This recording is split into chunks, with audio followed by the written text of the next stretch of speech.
দত্তপুকুরে ভয়াবহ পথ দুর্ঘটনায় মৃত্যু হলো তিনজনের। লরি চাপা পড়ে মৃত্যু হলো ঘটনাস্থলেই তিনজনের। এদিন দত্তপুকুরে ২ নম্বর এবং ১ নম্বর রেলগেট সংলগ্ন এলাকায় এই ঘটনাটি ঘটে। ঘটনার জেরে ব্যাপক চাঞ্চল্য ছড়িয়ে পড়ে এলাকায়। এলাকার লোকের দাবি, পাইপলাইন বসানোর জেরে ও ড্রাইভারের অসতর্কতার কারণেই এই দুর্ঘটনা। ঘটনাস্থলে দত্তপুকুর থানার পুলিশ।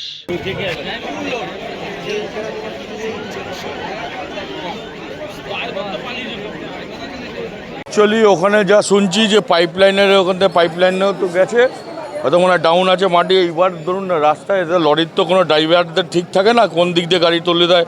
এবার ওখানে যা বুঝতে পারছি মোটামুটি আইডিয়াতে, ওখানে বাম্পারটা আছে, সাইডে উঠতে গিয়ে কোনোভাবে একটা হয়েছে ঘটনা আর কি। তিনজন চাপা পড়ে আছে। একজন সাইকেল নিয়েছিল, একজন মনে হয় দুজন দাঁড়িয়েছিল। সাইকেল নিয়ে পাস হচ্ছিল তখনই মনে হয়েছে। কিচ্ছু জানতে পারছি না, কে আছে না আছে কিছুই তো বুঝতে পারছি না। এই আধা ঘন্টা হবে। এখন পাইপলাইনের জন্য কী জন্য আমরা তো ওখানে না দেখলে, স্পটটা না দেখলে কীভাবে বসেছে এখন বলে, সবাই বলছে পাইপলাইন, কেউ আইডিয়া নেই।